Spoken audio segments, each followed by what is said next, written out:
फरक आ गई।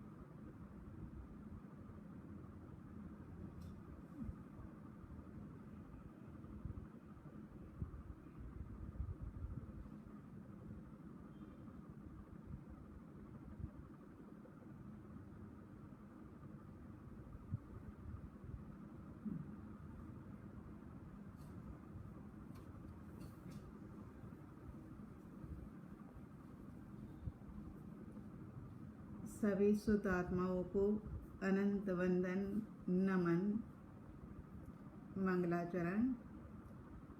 जे स्वरूप समझा विना पाम्यो दुख अनंत, समझाव्यो ते पद नमो श्री सद्गुरु भगवन। देव गुरु की आज्ञा लेकर के परम कृपालु देव रचित आत्म सिद्धि शास्त्र आधारित हमारा सत्संग चल रहा है। कल के स्वाध्याय में हमने आत्मार्थी के लक्षण सुने थे। अब एक बार पहले शुरू से लेकर के फटाफट देख लेते हैं पीछे में क्या क्या हमने सुना समझा। प्रथम गाथा के अंदर में स्वरूप को समझे बिना जीव ने अनंत दुख पाया है। अब दुख को दूर करने वाले सद्गुरु भगवंत मिले। ऐसे सद्गुरु भगवंत के श्री चरणों के अंदर में अनंत अनंत वंदन नमन करते हैं। दूसरी गाथा के अंदर में आत्मार्थी को सोचने के लिए वर्तमान काल में जो मोक्ष मार्ग लोप हो गया है उसके ऊपर प्रकाश डाला।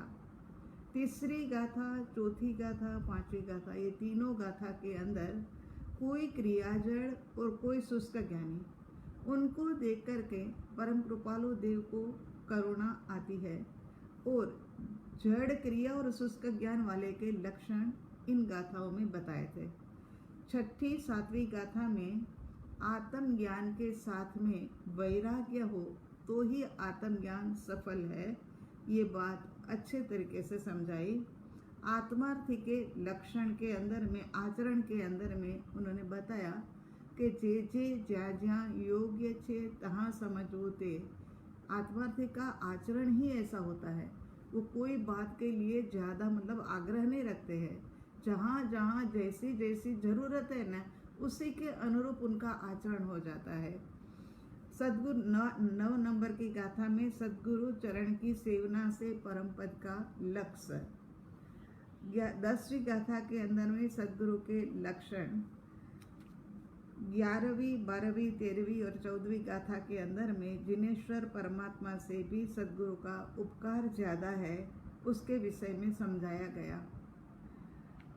15, 16, 17 स्वच्छंद मत आग्रह का त्याग करके सद्गुरु की आज्ञा के अंदर में वर्तन करने का संकेत दिया। 18 नंबर की गाथा में मानादिक शत्रु सद्गुरु के पास जाता है तो वो मान आदि शत्रु जो है वो अल्प प्रयास में ही चले जाते हैं। स्वयं से अगर ठीक करने लगे तो न जाने कितना समय निकल जाए, या होवे ना होवे उसकी भी कोई गारंटी नहीं।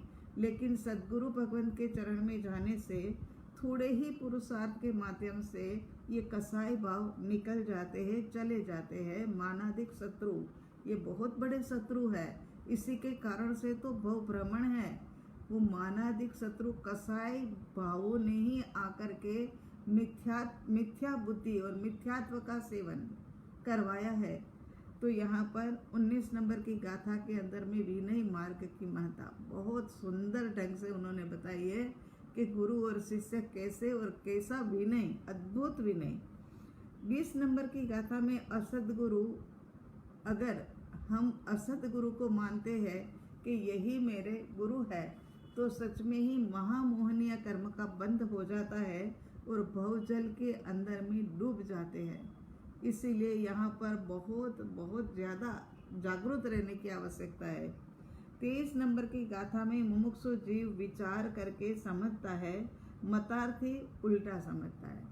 आत्मार्थी होता है, वो विचार करता है कि जो कहा गया है उसके ऊपर विचार चिंतन मनन चलता है और सही बात को सही तरीके से समझ लेता है। जबकि मतार्थी होते हैं वो उल्टा समझते हैं। मतार्थी के लक्षण बताए 24 से लेकर के 33 नंबर की गाथा तक, और मतार्थी के लक्षण के बाद में आत्मार्थी के लक्षण 34 से लेकर के 42 नंबर की गाथा तक उन्होंने ये आत्मार्थी के लक्षण बताए। अब गाथा नंबर 43 के ऊपर 6 पद के नाम वाली गाथा के ऊपर आए हैं, जो आत्मसिद्धि शास्त्र का हार्ट कहा जाता है, हृदय कहा जाता है। ऐसे ये गाथा, ये 6 पद के ऊपर ही प्रश्न करके शंका करके समाधान मतलब सद्गुरुदेव हमें देंगे, और इसी कारण से मिथ्यात्व टल करके सम्यक्त्व प्राप्त यदि पुरुषार्थ जीव का है तो हो सकता है। ऐसे ये कसाई तत्व जिज्ञासु की सभी उलझन टल जाए और सुविचार के माध्यम से मोक्ष मार्ग की समझ प्रकट हो जाए, ऐसे 6 पद की देशना है। तो पहले अपन ये गाथा को बोल लेते हैं। आत्मा छेते नित्य छे करता निज कर्म, छे भोक्ता वड़ी मोक्ष छे, मोक्ष उपाय सुधर्म। तो यहाँ 6 बातें बताई है एक गाथा के अंदर में। परम कृपालु देव ने ये पद्य के अंदर में लिखा, उससे पहले 6 पद के 6 पत्र लिख करके ही भेजे थे, लेकिन सौभाग्य भाई की ओर से ये विनंती आई कि भाई इसको पद्य में लिखा जाए तो हम गुनगुना सकते हैं। इस कारण से इसको पद्य के अंदर में किया। इसमें 6 पद कौन से हैं कि मैं आत्मा हूँ, नित्य हूँ, कर्म का कर्ता हूँ, कर्म का भोक्ता हूँ, मोक्ष है और मोक्ष का उपाय है। ये 6 बातें बताई गई है। तत्व जिज्ञासु की सभी उलझन टल जाए और सुविचार के माध्यम से मोक्ष मार्ग की समझ प्रकट हो जाए, इसी कारण से ये 6 पद की उत्कृष्ट देशना दी है। न्याय और युक्ति से 6 पद का एक विस्तृत वर्णन, बहुत ही आनंदप्रद वर्णन, बहुत ही समझने जैसा वर्णन, जिसके बारे में ये कहा गया कि अनंत अनंत काल का ये भव भ्रमण टाल देने वाली जो समझ है ना, वो हमें मिलने वाली है। इसी कारण से ही हमने कहा था कल तो सुबह से उठ कर के भावों से भरे भरे रहना कि आज तो मुझे कुछ बेशकीमती मिलने वाला है। तो कसाई और दर्शन मोह कर्म के क्षय जब कमजोर पड़ते हैं, तब सुदेव, सुगुरु और सुधर्म की श्रद्धा होती है। जब तक कसाई है ना, तब तक ये हमारा काम बनता नहीं है। और दर्शन मोह माने ये भी मेरा, ये भी मेरा, ये भी मेरा, मिथ्या बुद्धि जब तक है ना, तब तक हमको सुदेव, सुगुरु, सुधर्म के प्रति सच्ची सदा प्रकट होती नहीं है। जीव जब अपने अखंड और त्रिकाली स्वरूप की ओर मुड़ता है, तब विकल्पों के टलने से व्यवहार संकेत प्रकट होता है। क्या होता है कि जीव जब अपने अखंड और त्रिकाली, अखंड असंख्यात प्रदेशी है, असंख्यात प्रदेशी होते हुए भी आत्मा अखंड है, खंड खंड के अंदर में विभाजित नहीं है कि एक एक आत्मा प्रदेश, एक एक ऐसे नहीं, असंख्यात आत्मा प्रदेश, मतलब चाहे देह प्रमाण फैले हुए है मगर अखंडित रूप में है। ऐसे त्रिकाली स्वरूप की ओर मुड़ता है जब जीव त्रिकाली शुद्ध स्वरूप की ओर मुड़ता है। आज किसी का SMS आया है कि क्या पुरुषार्थ करे, बस पुरुषार्थ समय समय का पुरुषार्थ है। आसन लेकर के बैठ करके मुंहपत्ती लगा करके 5 सामयिक लेकर के ये कोई ज़रूरत नहीं है। हाँ, ये है कि भाई अमुक समय के लिए सांस स्थिर भाव में आने के लिए ये सामायिक इत्यादि पाठ जाप आदि, लेकिन याद रखना कि त्रिकाली ध्रुव के ऊपर हमारी दृष्टि हर समय रहनी चाहिए कि मैं आत्मा हूँ, मैं आत्मा हूँ। तो कहते कि त्रिकाली स्वरूप की ओर जब मुड़ता है और विकल्पों को टलने से वहाँ पर क्या हो जाता है, त्रिकाली स्वरूप की ओर मुड़ेगा तो बाहर के भी विकल्प बंद हो जाएंगे, क्योंकि उपयोग तो एक ही तरफ काम करता है। ये बात तो आप समझते ही हो कि उपयोग एक तरफ काम करेगा, या तो बाहर की ओर करेगा या तो अंदर की ओर करेगा। जब हम अंतर्मुखी दशा में त्रिकाली के ऊपर उपयोग रखेंगे, हर कार्य के अंदर में चलते फिरते उठते बैठते बस मैं जानने वाला, जानना जानना जानना जानना, पांचों इंद्रिय के माध्यम से भी जो कार्य हो रहा है वो सबको जानने वाला जानने वाला जानने वाला, ये सतत हमारे जीवन के अंदर में ऐसे ताने बाने की तरह कुछ जाना चाहिए, माने हर समय हमें याद रहना चाहिए। तो यहाँ पर विकल्पों के टलने के कारण से व्यवहार संकेत प्रकट होता है। अब क्या हुआ, सुगुरु सुधर्म और सुदेव के ऊपर उनको पूरी पूरी श्रद्धा हुई। इस कारण से अब त्रिकाली ध्रुव की ओर दृष्टि गई, और त्रिकाली ध्रुव की ओर दृष्टि गई तो विकल्प टले या कम हुए, और वो समय पर व्यवहार सम्यक्त्व प्रकट होता है। और शुद्ध त्रैकालिक ध्रुवात्मा की अनुभूति, उसी के अंदर में ठहर जाना, जम जाना। हमने पिछली बार कहा था ना कि जैसे फ्रिज हो जाना, ऐसे इस प्रकार से शुद्ध त्रैकालिक ध्रुवात्मा की अनुभूति होती है। उसे सम्यक निश्चय सम्यक दर्शन कहते हैं। ये अनुभूति है ना, वही कर्म निर्जरा का कारण बनेगी। हमारी आत्मा का शुद्ध त्रैकालिक ध्रुव आत्मा की अनुभूति होती है, उसे निश्चय से सम्यक दर्शन कहते हैं। निश्चय सम्यक दर्शन, व्यवहार सम्यक दर्शन, पहले व्यवहार सम्यक दर्शन आता है, उसके बाद निश्चय सम्यक दर्शन आता है। जीव है वह नित्य है, अपने पाप पुण्य का कर्ता और भोक्ता है, निर्वाण है और निर्वाण का उपाय भी, मोक्ष है और मोक्ष का उपाय भी है, ये यहाँ बताया है। तो कृपालु देव को 7वें वर्ष के अंदर में जाति स्मरण ज्ञान हुआ, सब जानते हैं, है ना। अपनी चर्चा कई बार महाविद्य क्षेत्र में हो गई है। जाति ज्ञान स्मरण की मतलब वहाँ पर प्राप्ति हुई।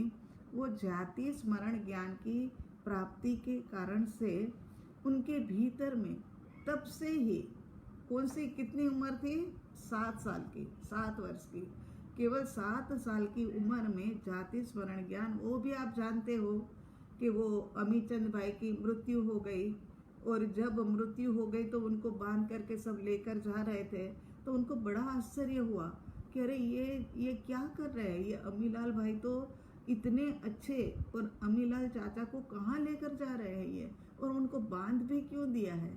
उनको कुछ पता नहीं है कि मृत्यु क्या, ये क्या, वो क्या। तो बार बार पूछते हैं, मगर घर वाले भी कुछ बताते नहीं, क्योंकि ये अमीचंद भाई के साथ में इनको बहुत ही गहरी दोस्ती थी, इस कारण से बहुत ही अपनापन था। इस कारण से ये जो बांधते हैं, उठाते हैं, लेकर के जाते हैं, उनके पीछे पीछे चलना शुरू कर देता है, और दूर जाकर के जब उनको लेकर के रखा जाता है उनके देह को, वो समय पर क्या है कि ये परम कृपालु देव, छोटा सा बालक बच्चा जो 7 साल का था, वो पेड़ के ऊपर चढ़ जाता है, क्योंकि दूरी काफ़ी थी तो दिखाई नहीं देगा ऐसा सोच करके, और वो पेड़ के ऊपर चढ़ करके जब वहाँ से देखते हैं तो उनको तो आग लगा दी जाती है, और वही समय पर गहरी चिंतन की धारा के अंदर में जाते हैं, और उनको वहीं पर जाति स्मरण ज्ञान हो जाता है। वैसे तो ये विस्तृत में भी हमने बताया, ये तो संक्षिप्त में कोई नए साधकों के लिए कि जाति स्मरण ज्ञान हो जाता है, तब से ही उनके भीतर में ये 6 पद जो है ना वो घूम रहे हैं। उसका उदाहरण भी अभी अपन देखेंगे। परम कृपाणु देव को प्रथम आत्मदर्शन 16 वर्ष और 5 महीने की लघु वय में हुआ। मोक्ष माला भी उन्होंने 16 साल और 5 महीने की लघु उम्र में ही लिखी। उसके अंदर में अमूल्य तत्व विचार शिक्षा पाठ एक आता है, वो अमूल्य तत्व विचार 67 नंबर का जो पाठ है। मोक्ष माला के अंदर में 108 पाठ है। 108 पाठ के अंदर में 67 नंबर का जो पाठ है ना, उसके अंदर में अमूल्य तत्व विचार उन्होंने लिखा है। उनके भीतर में क्या ये 6 पद ही घूम रहे हैं। आत्मा है, नित्य है, कर्म का कर्ता है, भोगता है, मोक्ष है और मोक्ष का उपाय है। तो वो अमूल्य तत्व विचार में लिखते हैं। वैसे हमने अमूल्य तत्व विचार तो बहुत विस्तृति से कर लिया है। महाविद्य क्षेत्र में कितने ही महीने तक हमारा इसके ऊपर स्वाध्याय चला था। तो इसकी एक गाथा के अंदर में आता है, मैं कौन हूँ क्या थी थयो सूं स्वरूप छे मारू खरू को ना संबंधे वड़गणा हूँ राखू के रे परिहरू एनो विचार विवेक पूर्वक शांत भावे जो कर्या तो सर्व आत्मिक ज्ञान ना सिद्धांत तत्वो अनुभव्या। तो यहाँ क्या कहते हैं, ये 16 साल में उन्होंने लिखा है, मैं कौन हूँ। और आत्मस्थिति उन्होंने 27-28 साल की उम्र में लिखी है। इतना फर्क है, कहाँ 16 साल और कहाँ 27-28वां साल। तो मैं कौन हूँ माने ये पंक्ति के अंदर में पहला प्रश्न पूछा कि मैं कौन हूँ का विचार करने से आत्मा के अस्तित्व की सिद्धि होती है कि मैं आत्मा हूँ।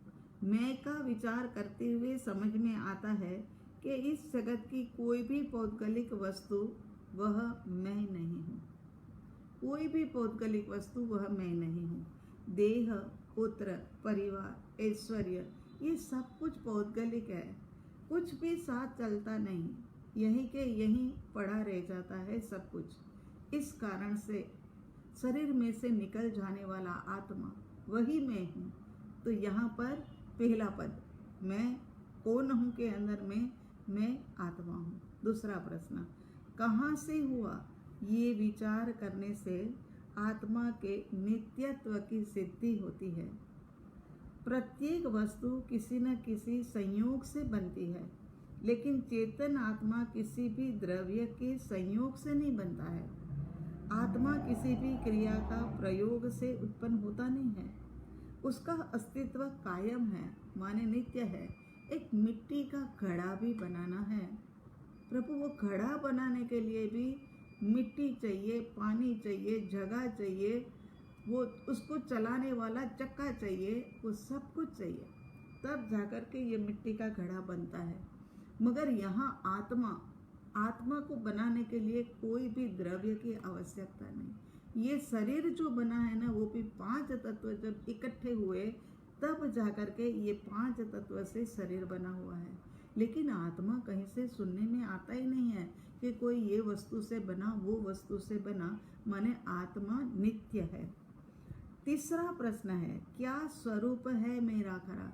ये वाली गाथा हमने आपको मोबाइल के ऊपर भेजी है, व्हाट्सएप के ऊपर, और आप वो निकाल करके ये सुनोगे ना तो बहुत ज़्यादा अच्छे से समझ आएगा। तीसरा प्रश्न है कि क्या स्वरूप है मेरा सच्चा स्वरूप? खरा माने सच्चा स्वरूप क्या है? तो विचार करने से मोक्ष पद सिद्ध होता है। जीव देह धारण करता है, कभी मनुष्य, कभी देव, कभी तिर्यंच, कभी नारकीय, ऐसे अलग अलग रूप धारण करता है। देह बदलता है, मैं ही नहीं बदलता। मेरा स्वरूप तो शुद्ध है और वही सच्चा स्वरूप है, वही मोक्ष स्वरूप है। मोक्ष स्वरूप प्रगटने के बाद जीव अन्य रूप में जन्म लेता नहीं। ये तीसरे प्रश्न के अंदर में 5वां पद आ गया कि मोक्ष है वो मोक्ष की स्थिति होती है। उसके बाद चौथा प्रश्न आप देखो, किसके संबंध से दुख है, ये स्वीकृत करूं या परिहरूं, ये रखूं या हटा दूं। तो इस विचार से कर्म का करता है जीव, ये सिद्ध होता है। और जब जीव कर्म का करता है तो भोगता तो है ही है ना। जो कर्म करेगा वही तो भुगतेगा, और कोई तो भुगतेगा नहीं।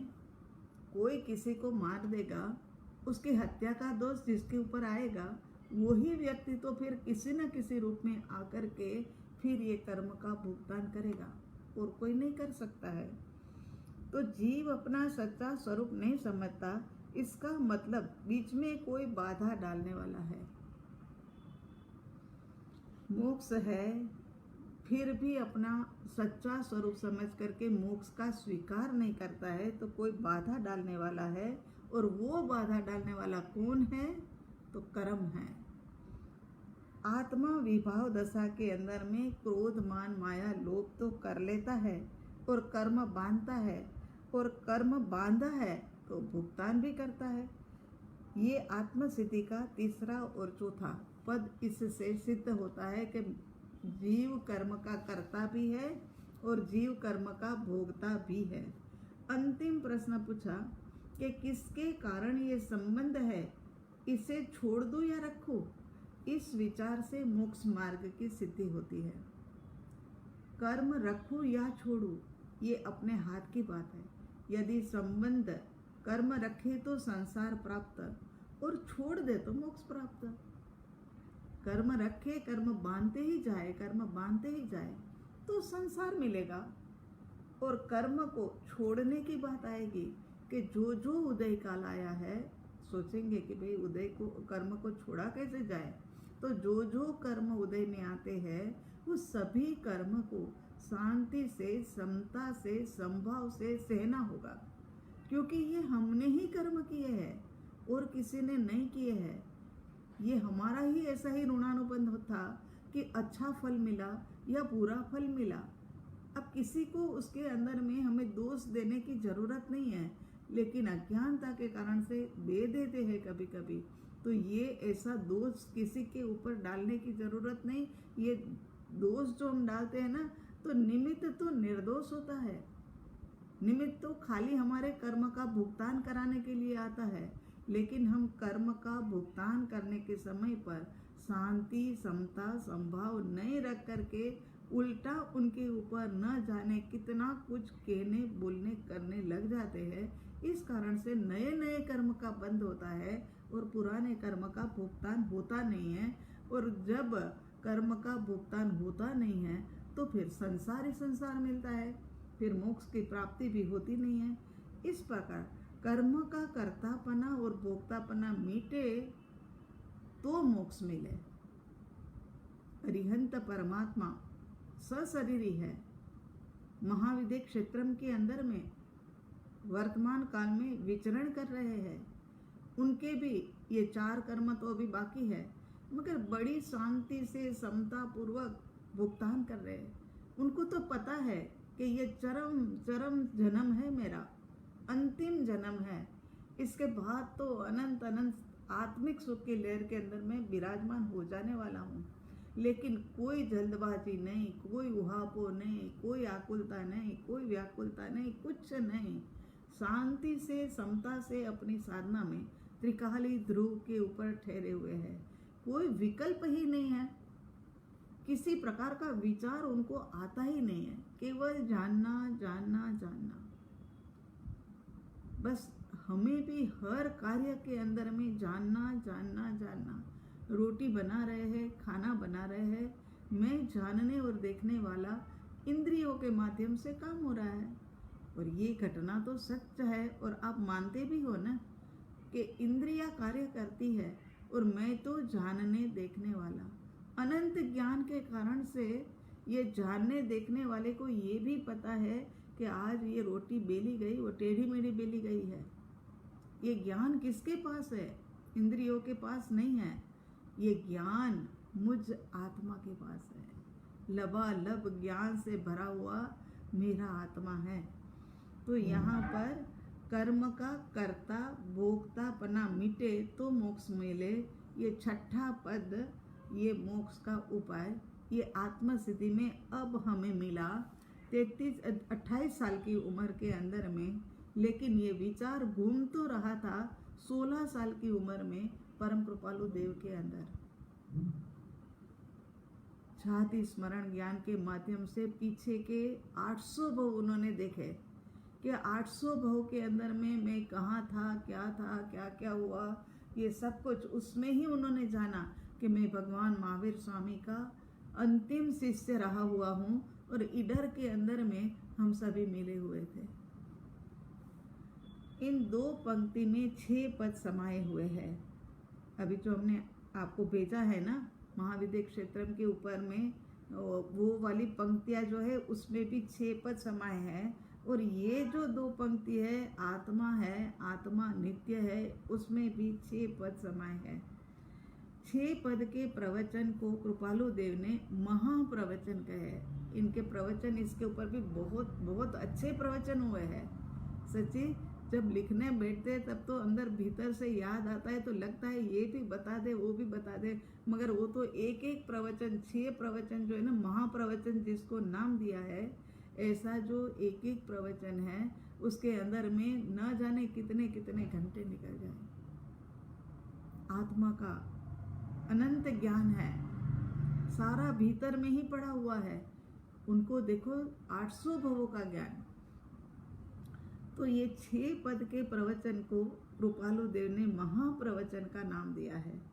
इन 6 की सतत विचारणा से मिथ्यात्व टलता है और सम्यक्त्व प्रकट होता है। और सम्यक्त्व प्रकट करने के लिए तो इतने इतने सालों से, न जाने पिछले जन्मों से भी आराधना साधना कर रहे होंगे और पिछले जन्मों में कुछ किया होगा, तभी जाकर के ये भव्यत्व प्राप्त किया है। तभी ये बात सुनने करने में अच्छी लगती है, तभी ये बात समझ में भी आती है और रस आता है और राह देखते हैं कि कब समय हुए और कब हमें सुनने को मिले। ये भव्यत्व है आपका। ये भवी जीवों को ही ऐसा सब कुछ सुनने के लिए मिलता है। इसमें जाति पाति का कहीं कोई फर्क नहीं है। बस जीव आत्मा है इतना मान लेवे तो यहाँ कोई जाति पाति नहीं आती है। गांधी जी जब दक्षिण अफ्रीका में थे ना, तब परम कृपालु देव ने 6 पद का पत्र अभ्यास के लिए उनको भेजा और उसके अंदर में लिखा, आत्मा है, नित्य है, आत्मा कर्म का कर्ता है, भोक्ता है, मोक्ष है और मोक्ष का उपाय भी है। इन 6 कारणों को जो गहरा विचार करता है वह सिद्ध होता है। उनको विवेक ज्ञान और सम्यक दर्शन की प्राप्ति होती है। इतना सा पत्र, ये पत्र लिख करके उन्होंने गांधी जी को दक्षिण अफ्रीका के अंदर में भेजा।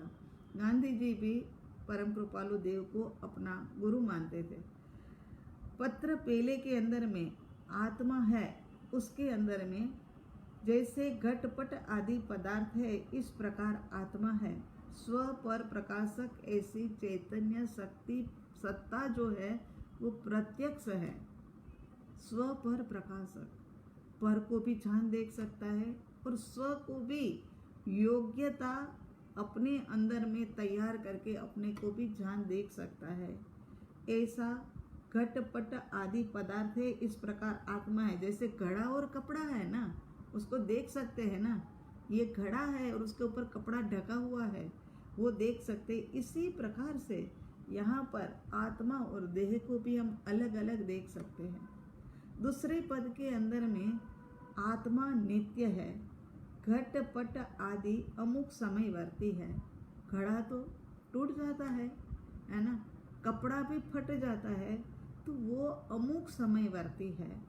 और आत्मा त्रिकालवर्ती है, तीनों काल में न टूटने वाला, न फूटने वाला, न पुराने होने वाला, ऐसा का ऐसा अनंत अनंत आनंद आनंद का घन पिंड, ये मैं आत्मा हूँ। मेरे भीतर में अनंत गुण है, अनंत धर्म है, मेरे भीतर में, ऐसा मैं आत्मा हूँ। तो यहाँ कहते हैं कि कई चीज़ों का सहयोग चाहिए, आत्मा के लिए तो कोई भी सहयोग नहीं है, और ये त्रिकालवर्ती है, ना उत्पन्न होना और ना लय होना, केवल परिवर्तन होता है। जैसा देह मिलता है उसी के अनुरूप आत्मा प्रदेश को फैला लेते हैं, बाकी तो उत्पन्न भी नहीं होता और लय भी नहीं होता, आत्मा का नाश भी नहीं है और जन्म भी नहीं है। इसी कारण से आत्मा नित्य है।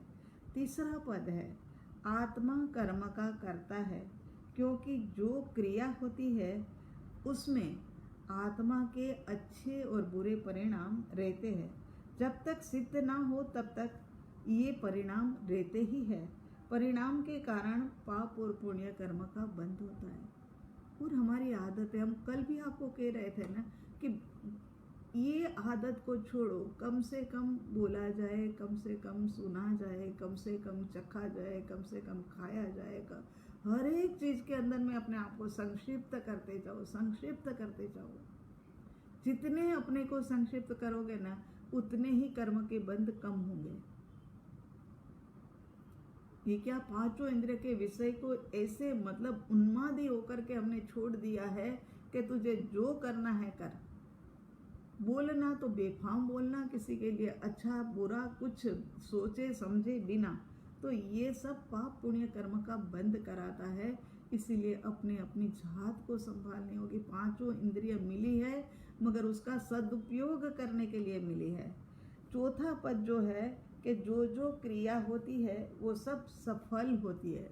सफल माने सफलता नहीं, सफल, फल देने वाली होती है। अच्छी क्रिया करेंगे अच्छा फल मिलेगा, बुरी क्रिया करेंगे बुरा फल मिलेगा। ये बात तो है कि अच्छा करोगे तो अच्छा फल भी मिलता है, क्योंकि क्रिया फलदायी होती है, निरर्थक नहीं होती। जैसा कर्म करे वैसा ही फल मिलता है। मिश्री खाने से मिश्री का स्वाद आता है, और जहर खाते हैं तो जहर का स्वाद आता है। मिश्री खा लो मिश्री का स्वाद, जहर खा लो जहर का स्वाद। और मिश्री खाने से मिश्री का फल अंदर में जाकर के शुगर मिलती है, और जहर खाने से जहर का फल, जहर फैल जाता है। जैसे अग्नि को छूने से अग्नि का अनुभव, और जैसे बर्फ को छूने से बर्फ का अनुभव होता है, इसी प्रकार सब कर्म का भुगतान करना पड़ता है। चाहे अच्छे कर्म करे चाहे बुरे कर्म करे। अच्छे कर्म करने वाले देवलोक में इसी कारण से जाते हैं कि देवलोक में जाकर के उनके अच्छे कर्म का फल का भुगतान करे। इतना अच्छा कर्म किया है और पुण्य कर्म इतना अधिक हो गया है कि वो मनुष्य जन्म में आकर के भी पूरा होने वाला नहीं है। इसी कारण से देवलोक के अंदर में जाकर के ये कर्म के फल को भुगतान करते हैं। पांचवा पद है मोक्ष पद। कर्तापना है तो कर्म का टलनेपना भी है, कर्तापना, और इसी कारण से तो अनंता सिद्ध हुए। अगर कर्म करते जाए और कर्म का टलने वाला ना हो, कर्म का भोगतापना ना हो, तो फिर क्या है कि कभी भी कोई जीव सिद्धालय में जाता ही नहीं। लेकिन अनंता सिद्ध हुए हैं, अनंता सिद्ध हुए, तो यहाँ कहते हैं कि कर्म का टलने पना भी है। कर्म का करता है तो कर्म का भोगता भी है, कर्म बांधता है तो कर्म को छोड़ता भी है। वही बात है। हाँ, याद रखना ये बात को कि चाहे कैसे भी प्रसंग अपने जीवन के अंदर में आ जाए, कैसे ही प्रसंग अपने जीवन के अंदर में आ जाए, मगर अपनी शांति को, समता को, समभाव को कभी भी मत गंवाना। और याद रखना कि सबसे ज़्यादा जो मतलब दुखदायी प्रसंग आते हैं ना, वो अपने नियरेस्ट जो होते हैं ना, डियरेस्ट जिसको मानते हैं ना, उन्हीं में से आते हैं, क्योंकि वहीं पर भुगतान हो सकेगा जल्दी से। दूर वाले तो हमें कहाँ कुछ ऐसा दुख देते हैं, लेकिन हमारा फर्स्ट सर्कल जो होता है ना, वो ही हमें सबसे ज़्यादा मतलब कर्म का भुगतान करने में हेल्प करते हैं। ऐसा ही समझ लेना, तभी जाकर उनके प्रति क्या है कि द्वेष भाव नहीं आएगा। तो शांति समता से कर्म का क्षय हो जाता है। ये सब जगह पर समझना, चाहे कुछ भी हो, कोई कुछ भी कहे तो बस ऐसे ही होना होगा, मैंने ही ये कर्म बांधे है, इसी कारण से ऐसा हुआ है, यही मानना। छठा पद है मोक्ष का उपाय है। यदि कर्म बंद होता ही रहे तब तो निवृत्ति माने मोक्ष संभव ही न रहे। लेकिन हमारे पास तो ये प्रूफ है कि अनंता सिद्ध हुए हैं। तीर्थंकर परमात्मा अंतिम जन्म लेकर के फिर सिद्धालय के अंदर में स्थित होते हैं। विहरमान तीर्थंकर परमात्मा, जो अरिहंत परमात्मा जिनको हम कहते हैं, उनका ये अंतिम जन्म है और उसके बाद में वो मुक्ति के अंदर में जाते हैं। तो ऐसा यदि मोक्ष का, यदि कर्म बंद होता ही रहे तब तो निवृत्ति माने मोक्ष संभव ही नहीं हो सकता। लेकिन ऐसा है ही नहीं। कर्म बंध से विपरीत परिणाम से, विपरीत परिणाम कौन कौन से है? ज्ञान, दर्शन, समाधि, वैराग्य, भक्ति इत्यादि साधन से कर्म छूटते हैं और वो कर्म छोड़ने का उपाय है। जिस साधन के माध्यम से कर्म क्षीण हो, वह उपाय करना, वही मोक्ष का उपाय है। वो क्षीण होते क्षय को प्राप्त हो जाएगा। अनंता सिद्ध सारे कर्मों को क्षय करके मुक्त हो गए हैं।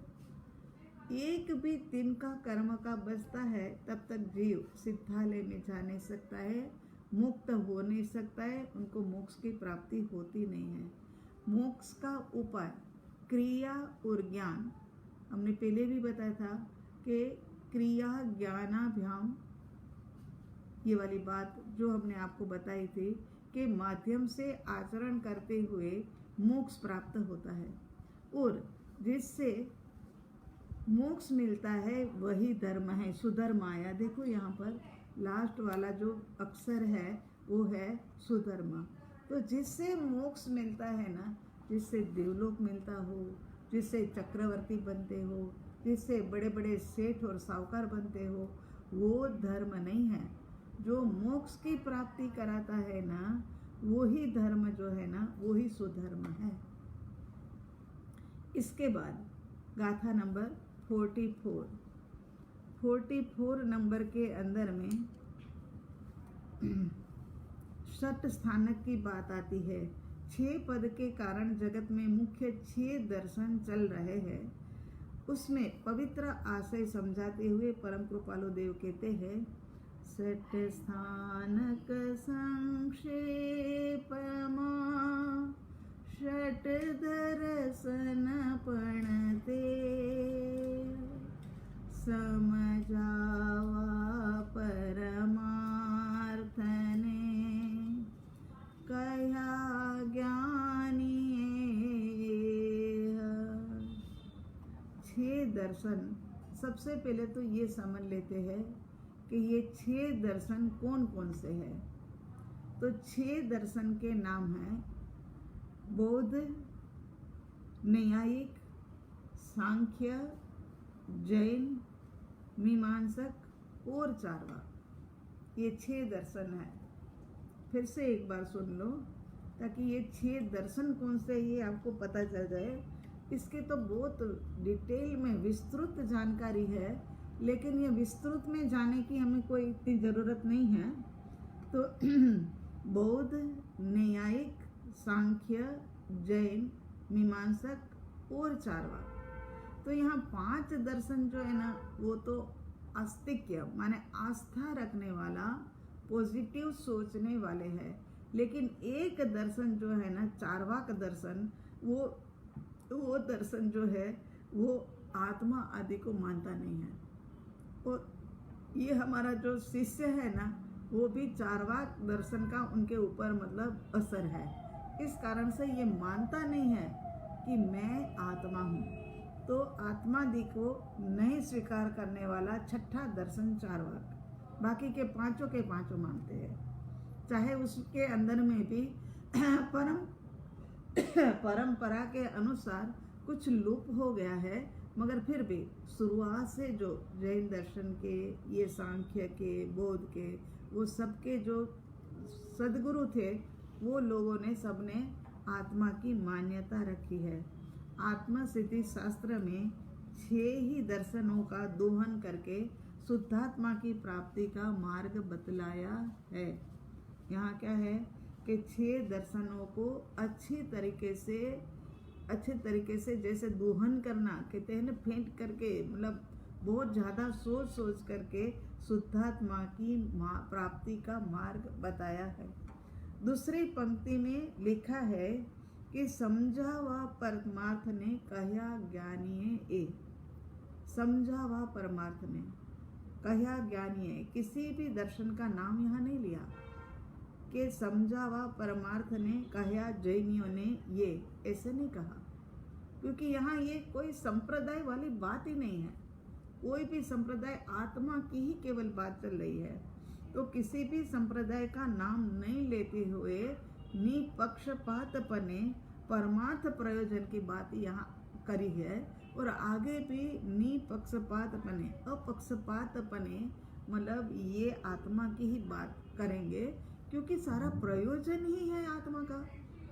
जहाँ जो प्रयोजन है वही तो बात करनी है। तो इसके बाद में बस, इसमें तो ये 6 दर्शन के नाम ही मुख्य थे।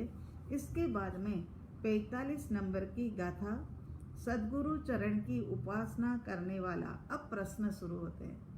अब पहला वाला प्रश्न यहाँ पुटअप करेंगे अभी, बहुत ही अच्छा। अब तो दिन व दिन, अब तो अंतिम देह छता जेनी दशा, वहाँ तक इतना आनंद देने वाला, समझने वाला और परमार्थ में जीने का सिखा देने वाले गाथाएं है। अब 45 नंबर की गाथा है, उसमें पहला प्रश्न शिष्य रखता है।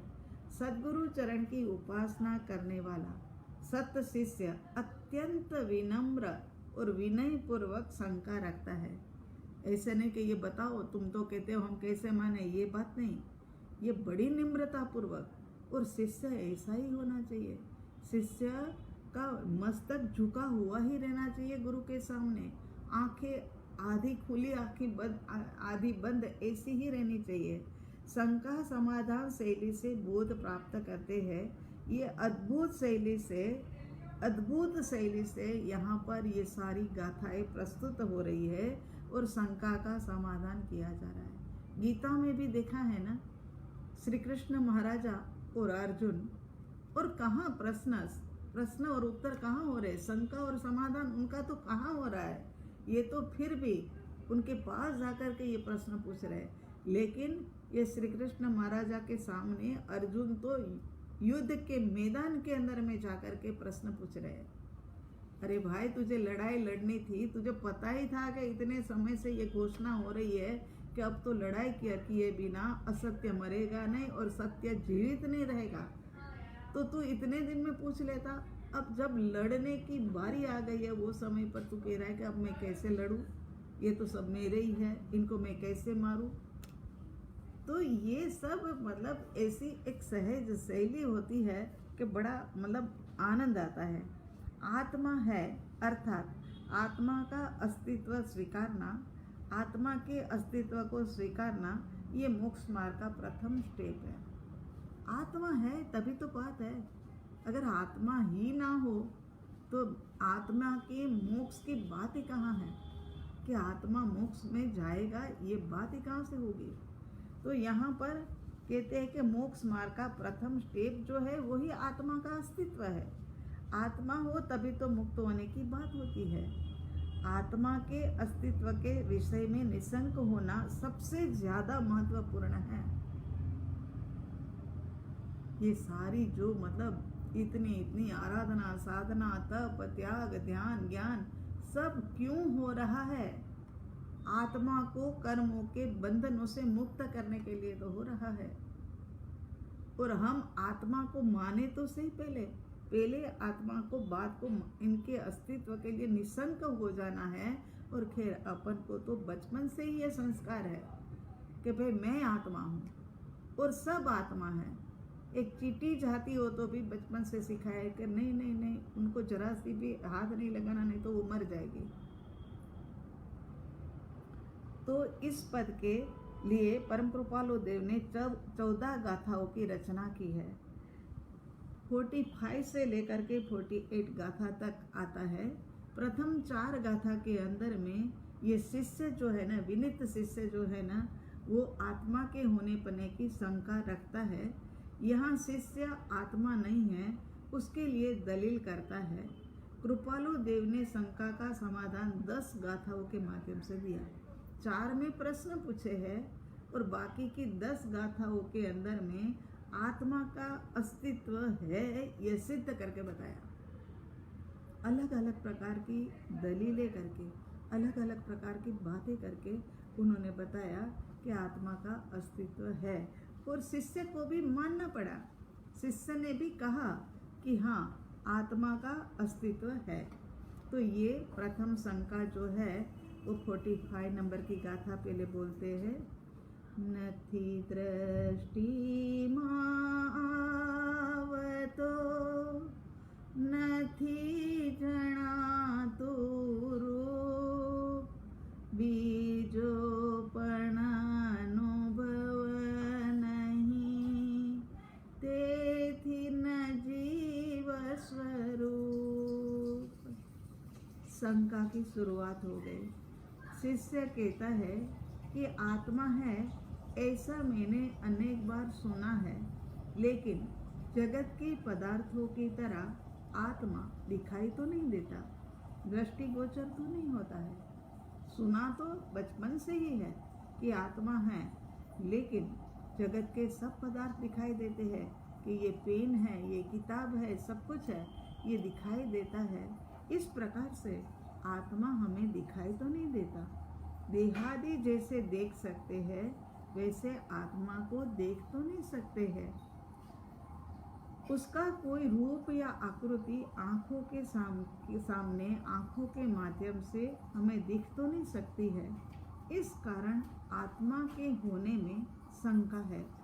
जगत के पदार्थ आँखों से दिखाई देते हैं, इसीलिए उससे परिचित है, उसका अस्तित्व भी मानते हैं कि ये घट है, ये पट है, ये बंगला है, ये गाड़ी है, क्योंकि ये आँखों से दिखाई देते हैं। लेकिन आत्मा तो दिखाई नहीं देती है, तो माने तो कैसे माने। इसीलिए आत्मा का अस्तित्व है ऐसा मैं मानता नहीं हूँ।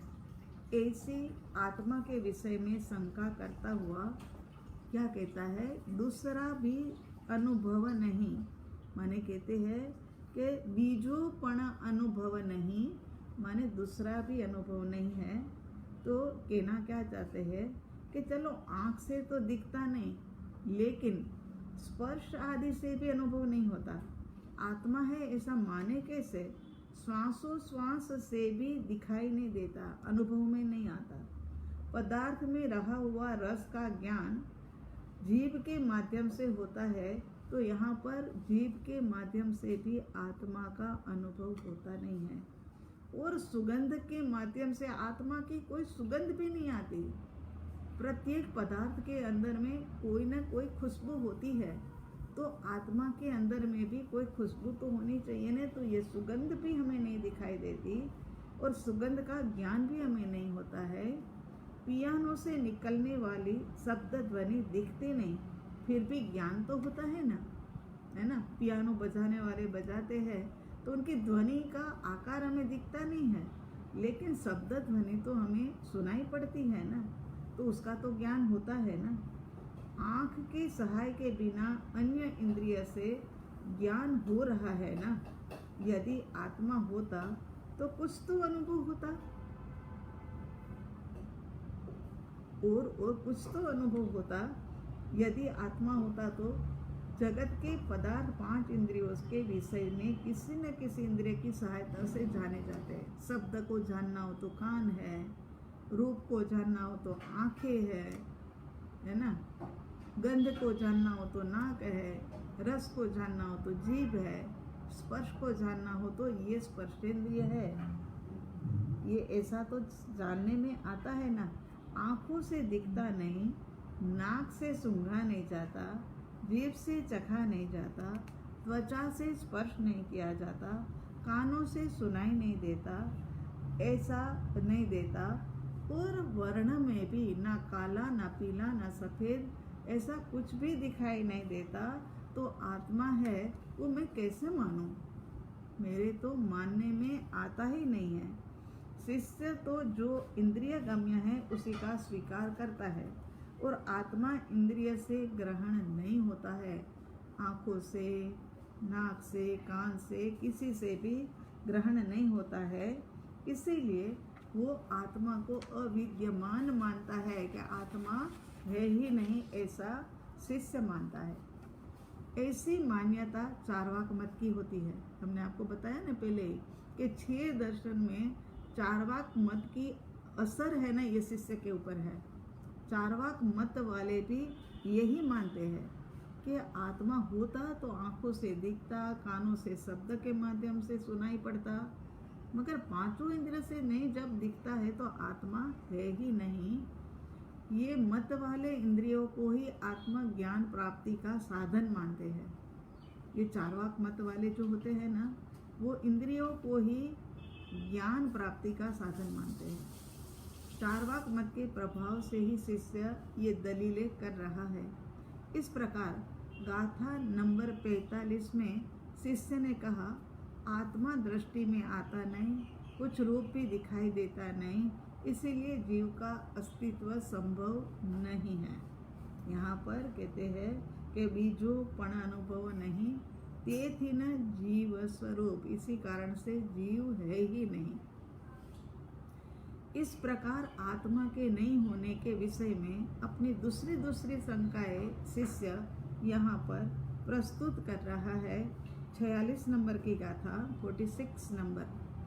अथवा देहज आत्मा, अथवा इंद्रिय प्राण, मिथ्या जो दो मानवो, नहीं जो दो ऐंधान। माने क्या कहते हैं? देह है वही आत्मा है, अथवा देहज आत्मा, या इंद्रिय है वह आत्मा है, या श्वासोश्वास है वही आत्मा है। और आत्मा को अलग मिथ्या मानना, ये तो उनका साइन भी तो हमें कुछ नहीं दिख रहा है। उनका ईंधन माने साइन, ईंधन जो आया ना वो साइन माने देह है वही आत्मा है, इंद्रिया है वही आत्मा है, प्राण है वही आत्मा है, श्वासोश्वास है वही आत्मा है। उन सब से जुदा आत्मा का साइन तो कोई दिखता ही नहीं है। माने यहाँ पर क्या है कि इंद्रिया तो 5 है, अपन जानते ही है, लेकिन प्राण की बात, इंद्रिय प्राण, अथवा इंद्रिय अलग है और प्राण अलग है। प्राण 10 प्रकार के होते हैं, 5 इंद्रियों के 5 प्राण, मन वचन काया, ये तीनों योग के 3 माने 8 हो गए, और एक आयुष्य और एक श्वासोश्वास, 10 प्राण होते हैं। तो यहाँ 45 नंबर की गाथा में शिष्य ने कहा कि आँखों से आदि इंद्रियों से अनुभव गम्य नहीं है, इसलिए आत्मा का होना संभवता नहीं है। तो अब शिष्य कहता है देह को तो आत्मा मान सकते हैं ना, देह को ही आत्मा माने, या इंद्रियों को ही आत्मा माने, या श्वासोश्वास को ही आत्मा माने, ऐसा तो हो सकता है ना। इन तीनों से जुदा आत्मा को मानना, और वो भी किसी साइन के बगैर मानना, ये तो कैसे हो सकता है? उनको इतना लग रहा है कि ये तो हो ही कैसे सकता है। तो आगे जाकर के शिष्य कहता है कि देह को देखकर ही जीवंतता का ज्ञान होता है, इसी कारण देह को आत्मा का नाम दे सकते हैं। कोई भी देह हो उसको ही जीवंत माना जाता है ना, तो कहते हैं देह को आत्मा का नाम दे सकते हैं। इंद्रियां जानने का कार्य करती है, इसीलिए इंद्रियों को तो आत्मा का नाम दे सकते हैं। श्वास है तब तक जीवन, इसीलिए श्वास को आत्मा मान सकते हैं। इसके अलावा कोई लक्षण आत्मा का दिखाई नहीं दे रहा है।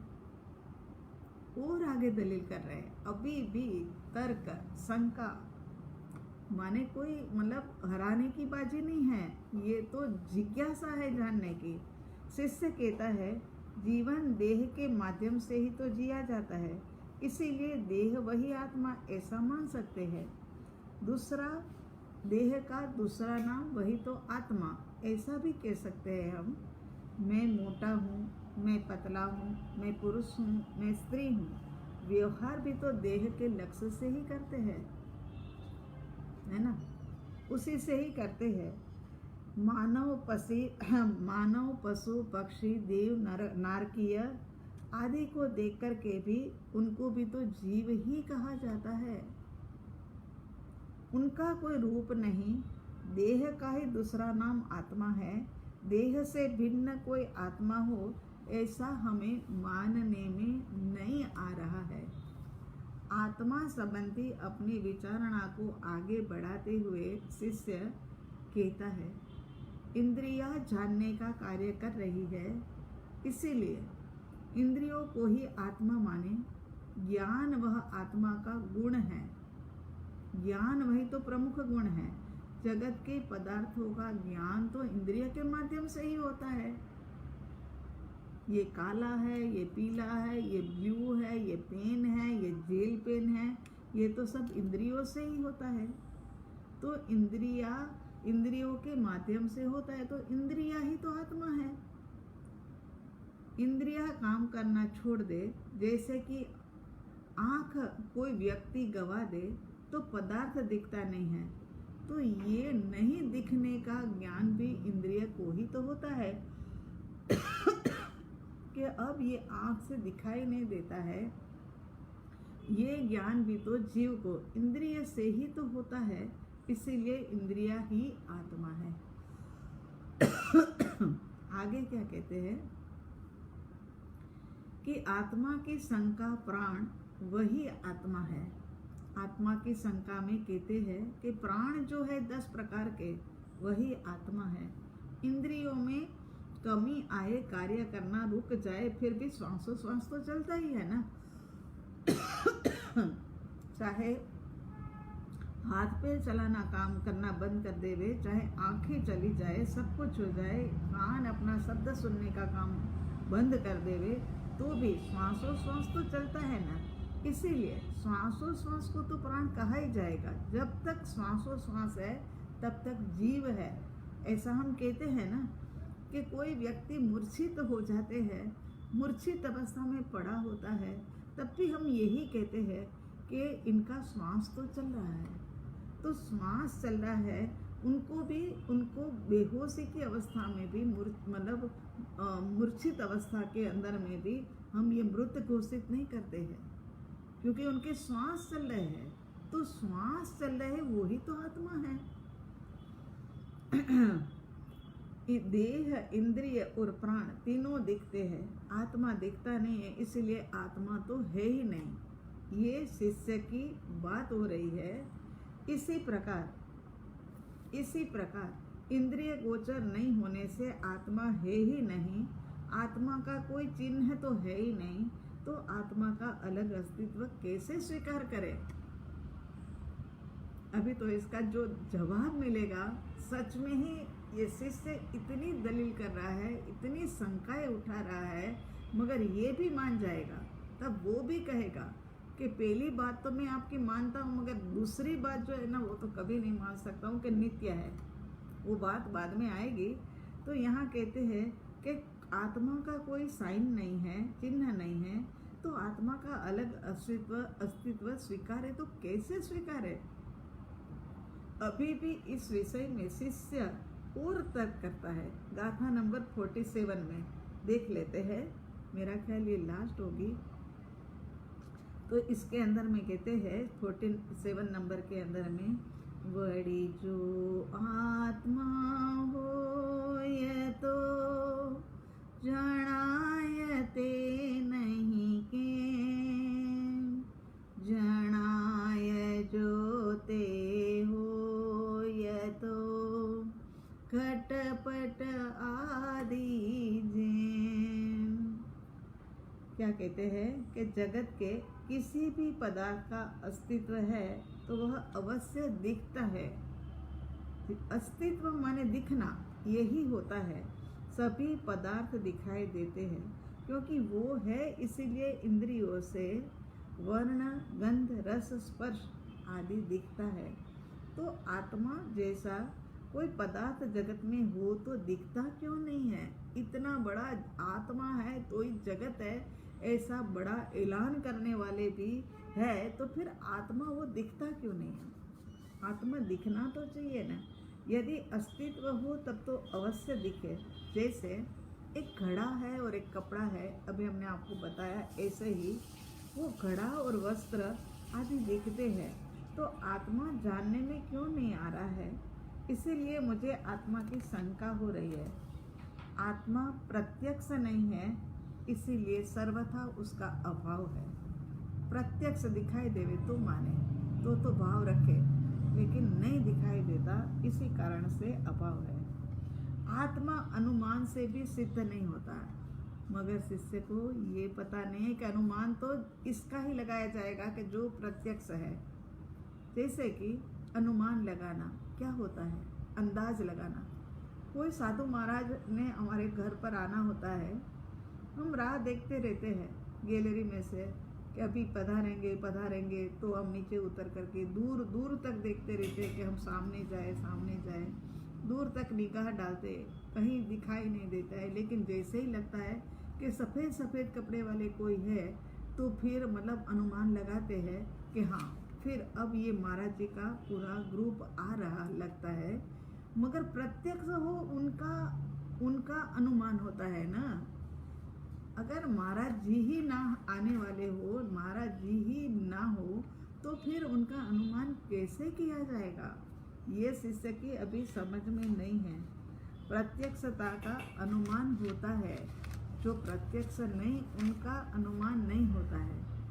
जैसे कि कहीं पर धुआं दिखाई देता है तो हम अंदाज लगाते हैं ना कि वहाँ अग्नि भी होनी चाहिए, अग्नि होगी तभी जाकर के धुआं निकल रहा है। कहीं आग लग जाती है तो ऊंचे तक धुएं लगते, तो हम तुरंत कहते हैं ना कि वहाँ पर आग लगती है। तो यहाँ धुआं और अग्नि का अविनाभावी संबंध है, वो दोनों एक दूसरे के बिना होते ही नहीं है। खाली धुआं और अग्नि ना हो ऐसा भी नहीं होता है, अग्नि है और धुआं ना हो ऐसा भी नहीं होता है। यहाँ तो देह के साथ आत्मा का अविनाभावी मतलब एक रूप संबंध है ही नहीं, माने आत्मा है ही नहीं। ये बात यहाँ बार बार कह रहे। आत्मा आगम प्रमाण से भी सिद्ध नहीं है, शास्त्रों के अंदर में भी ये मतलब प्रमाण सब शास्त्रों का। यहाँ पर तो सभी दर्शन की बात चल रही है ना, अपनी षट दर्शन की। तो कहते हैं कि 6 दर्शन सभी के अलग अलग शास्त्र है, उसमें अलग अलग बातें हैं। जैन दर्शन कहता है कि आत्मा है, चार्वाक दर्शन कहता है कि आत्मा नहीं है, बुद्ध दर्शन कहता है कि रूप ये पुद्गल नहीं है, और सांख्य वाले भी जो है वो भी क्या कहते हैं कि आत्मा अकर्ता, निर्गुण, भोक्ता, चिद्रूप, ऐसी गोल गोल बातें करके सही निचोड़ के ऊपर वो भी आते नहीं हैं, इसीलिए आत्मा है नहीं। ऐसी बातें बताते हुए ये आत्मा को आत्मा नहीं है ऐसी बात करते हैं। अब ये लास्ट वाली गाथा में खास कुछ समझाने जैसा नहीं, ले लेते ताकि कल से प्रश्न का उत्तर हमें मिलना शुरू हो जाए, जवाब हमें मिलना शुरू हो जाए। तो यहाँ 45, 46, 47 नंबर की गाथा में दलीलें करने के बाद 48 के अंदर में कहते हैं, माटे छे नहीं आत्मा मिथ्या मोक्ष उपाय, ये अंतर शंका तणो समझाओ सदुपाय। क्या कह रहे हैं कि आत्मा का अस्तित्व नहीं है, आत्मा का होना पना है ही नहीं, तो बंध किसका और मोक्ष किसका?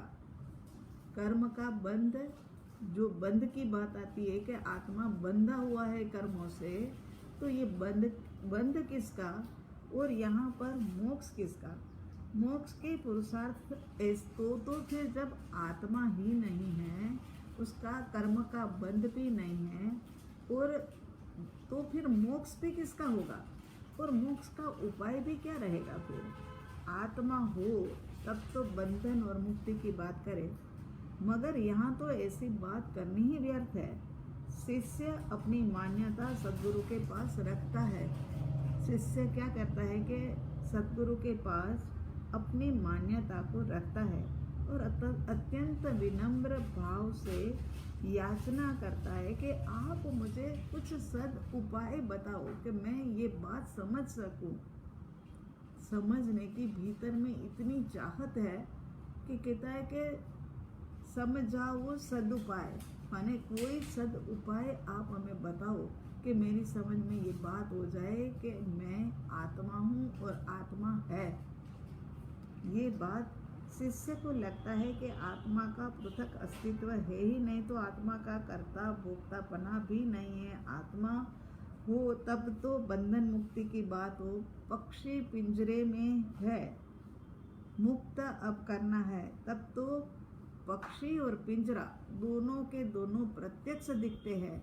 लेकिन यहाँ तो हमें प्रत्यक्ष में कुछ आत्मा दिखता ही नहीं है, तो मोक्ष का उपाय भी क्या करे? अत्यंत विनम्र विनय भाव से सद्गुरु को कहते हैं कि मेरी अंतर की शंका का समाधान बताइए। आप इस हृदयगत शंका का निवारण आप सच्चे निवारण के रूप में सच्चा उपाय बताइए, ताकि मेरा चित्त जो है ना वो कुछ समाधान को प्राप्त करे। शिष्य के प्रश्न के पीछे सत्य समझने का आशय है, अन्य कोई मलिन हेतु नहीं है। जिज्ञासु वृत्ति वाला शिष्य है, कदाग्रही नहीं है। मैं मानता हूँ, मैं जानता हूँ, मैं समझता हूँ, मैं जानता समझता हूँ, वही सत्य है, ऐसा कोई आग्रह नहीं है। स्वयं को अपने अज्ञान का एहसास है और उसका स्वीकार भी है। एहसास तो होता है लेकिन स्वीकार नहीं हो तब भी काम नहीं बनता, तो उसका स्वीकार भी है, अज्ञान का भान भी है। शिष्य समझने की जिज्ञासा और गुरु के प्रति अत्यंत होभाव लेकर के आया है। गुरु के पास मेरा अपमान होगा, मेरा बड़पन जो है वो चला जाएगा, ऐसी कोई लाज शर्म मर्यादा नहीं है। विनयवन शिष्य ज्ञानी का विनय भी करता है, प्रश्न भी पूछता है और समझने के लिए धैर्यता पूर्वक उनके करीब बैठता भी है। और अब कल की गाथाओं के अंदर में ये आत्मा है, इस बात को प्रूव करने के लिए परम कृपालु देव उनको समाधान देंगे। ये 10 गाथाओं के अंदर में समाधान चलेगा। हमने इसीलिए यहाँ पर थोड़ी देर लगा करके मगर प्रश्न पूरा कर दिया। अब जो है वो समाधान की बारी कल से आ जाए और समाधान के माध्यम से हम अपना भी समाधान करें। ये शिष्य और गुरु ये तो सब कुछ परम कृपालु देव ही है। परम कृपालु देव को करुणा आ रही है हमारे जैसे जीवों के ऊपर। इसी कारण से परम कृपालु देव ने ये आत्मसिद्धि शास्त्र की रचना करी। और आत्मसिद्धि शास्त्र की रचना शुष्क ज्ञानी और जड़ क्रिया वालों के कारण से, लेकिन उनको हमारे जैसे सभी जीवों के ऊपर करुणा के कारण से ये आत्मसिद्धि शास्त्र की रचना करते हुए ये 6 प्रश्न अपने ही अंतर मन से उठाए हैं और अपने ही अंतर मन से वो जवाब देंगे। वो जवाब के माध्यम से अपना मिथ्यात्व टूटना चाहिए। बस ये आत्म सिद्धि के 6 प्रश्न का समाधान पा करके हम भी समाधान पा लेंगे। अब कोई हमारे पास में शंका न रहे, इस प्रकार से समाधान को प्राप्त कर लेना है। पुरुषार्थ उठे, आत्म सिद्धि शास्त्र का ये जो स्वाध्याय चल रहा है तब तक शांत हो जाओ, स्थिर हो जाओ, सतत चिंतन मनन। और ये है ना दोबारा से सुनो। एक ही बार सुन लेने से कुछ अंदर में चला नहीं जाता है, दोबारा सुनना पड़ता है। दोबारा से सुनो, जब भी समय मिले तब उसके ऊपर चिंतन करो, मनन करो। ये कितनी अच्छी सुविधा मिली हुई है। हम तो कहते हैं ये चौथा आरा चल रहा है, इतनी सुविधा तो चौथे आरे में भी नहीं थी। सुनना है तो 2-2 किलोमीटर चल करके पैदल जाओ और सुनो साधुओं का प्रवचन। और यहाँ तो घर में बैठे बैठे कहाँ कहाँ अमेरिका तक, ऑस्ट्रेलिया तक, सब जगह, नागपुर तक बैठे बैठे ये सुनाई दे रहा है। ये कितना जबरदस्त पुण्य का उदय है। ये ऐसे पुण्य के उदय के अंदर में हम हमारा काम नहीं करेंगे तो कब करेंगे। और फिर सुनना ही तो दे रहा है, लेकिन सुनने के बाद बार बार सुनने का मन करे तो हमारे पास वो भी सुविधा है और बार बार हम सुन भी सकते हैं। तो उसी के साथ में यहाँ पर समापन की ओर आगे बढ़ते हैं और कल हम समाधान के लिए तैयार रहे, अपना भी समाधान हो ऐसा सोचे और जल्द से जल्द मोक्ष प्राप्ति के लिए पुरुषार्थ हमारा उग्र हो, यही भावना रखते हुए सर्वमंगल मांगल्यम सर्वकल्याणकारणम प्रधानम सर्वधर्माणां जैनम जयति शासनम, जैनम जयति शासनम। शांति शांति शांति। सबका मंगल हो, सबका कल्याण हो, सबका भला हो, सबको साथा मिले, यही अंतर हृदय की भावना पूर्व परमात्मा से प्रार्थना 84 लाख जीवा योनि के जीवों के प्रति क्षमा की याचना करते हुए ओम हरिहर।